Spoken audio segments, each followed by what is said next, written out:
Our menu for today ay ito naman pong hipon na yan. Gagawa po ko ng tempura. Ayan.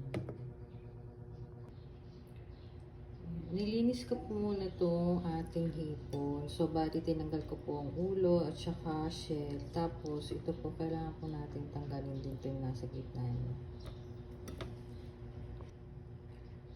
Nilinis ko na po yung shrimp. Ayan. Inalis ko na po yung ulo at saka yung shell. Pero kailangan pa pong linisin itong gitna. May tinatanggal po din sa gitna. Yung parang panay. Ayan, kita niyo po yan. Tinatanggal po to. Yan daw po yung dumi. Ayan, tatanggalin po natin. Lagyan natin ng salt. Nakutin ko na po ang shrimp ng ayan, flour. Ayan, timpla na po yung flour na yan.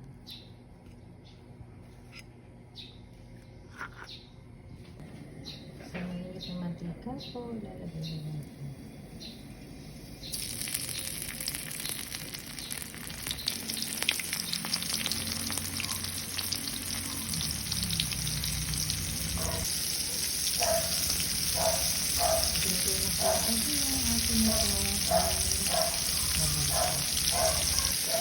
Mabilis pa po yung maluto.